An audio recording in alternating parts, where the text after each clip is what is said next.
महत्वपूर्ण बैठक था भारतीय जनता पार्टी का और आने वाले लोकसभा के चुनाव में 11 में से 11 सीट जीतने की रणनीति पर विचार हुआ है। सर, राहुल कितनी सीटों को लेकर के जो है नाम को लेकर रणनीति पर चर्चा हुई है। 11 की 11 सीट इस बार जीत के भारतीय जनता पार्टी को देंगे। प्रदेश में बड़ी कार्रवाई ईडी में एफआईआर दर्ज होने के बाद शराब घोटाले में उसके बाद एक बड़ी कार्रवाई कई जगहों पे जो है छापेमारी कर रहे थे, जांच आप केस कर रही है शराब घोटाले में। अभी उनका काम है, सतत करते रहते हैं। जो बैठक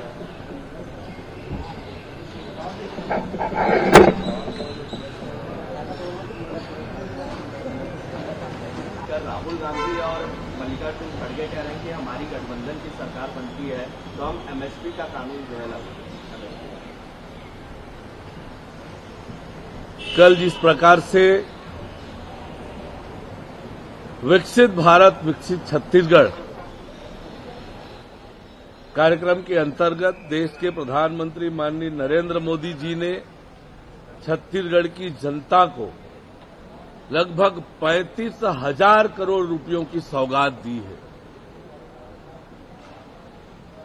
एक विकसित छत्तीसगढ़ बनाने में भारत सरकार पूरी तरह से मदद कर रही है और डबल इंजन की सरकार के कारण तेजी से छत्तीसगढ़ विकास की ओर बढ़ रहा है। जहां तक लोकसभा चुनाव की तैयारी का विषय है, भारतीय जनता पार्टी हर चुनाव को गंभीरता से लेती है और पार्टी पूरी तरह से लोकसभा चुनाव की तैयारी में जुटी हुई है।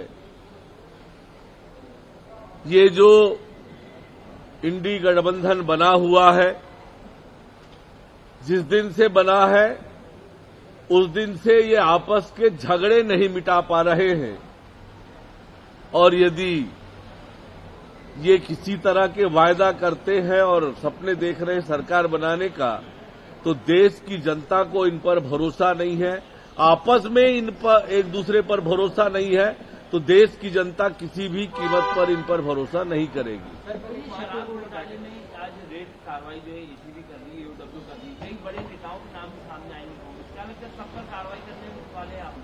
इसके अलावा ईडी है कि पूर्व मंत्रियों के खिलाफ भी एफआईआर दर्ज हुई है, क्या उससे भी आप जांच आगे बढ़ेगी? देखिए, जहां पर भी ईडी अपनी कार्यवाही सबूतों के आधार पर क्रमशः कर रही है, जिनके खिलाफ भी ईडी को साक्ष्य मिलेगा, ईडी अपने आगे की कार्यवाही करेगी। सर, महादेव ऑनलाइन सट्टा ऐप पे भी कई पुलिस अफसरों के नाम जो है वो निकल के सामने आए थे, तो क्या उन पे भी आप कार्रवाई करेगी? देखिए, मैंने जैसे कहा कि ईडी क्रमशः घोटालों की जांच कर रही है और जांच में जिनके भी खिलाफ सब साक्ष्य मिलेंगे, तथ्य मिलेंगे, उन पर ईडी नियमानुसार कार्यवाही करेगी। सर, लोकसभा चुनाव को लेकर एक महत्वपूर्ण बैठक हुई। नए प्रत्याशी इस बार देखने को मिल सकते हैं, जो सिटिंग सांसद हैं उनके नाम कर सकते हैं, चर्चाओं में है। दिल्ली में कल पार्टी की महत्वपूर्ण बैठक हुई है केंद्रीय नेतृत्व के साथ। अब तक के चुनाव की तैयारियों की समीक्षा हुई और आगे किस प्रकार से लोकसभा चुनाव की तैयारी के लिए जुटना है, इसको लेकर योजना रचना बनी। भारतीय जनता पार्टी योग्य और जीतने वाले प्रत्याशियों को चुनाव के मैदान में उतारेगी और निश्चित रूप से आज जिस प्रकार से छत्तीसगढ़ की जनता का आशीर्वाद और जिस प्रकार से छत्तीसगढ़ की जनता नरेंद्र मोदी जी के साथ खड़ी है, हमें पूरा विश्वास है कि छत्तीसगढ़ की जनता इस बार भारतीय जनता पार्टी को 11 की 11 सीटें देगी।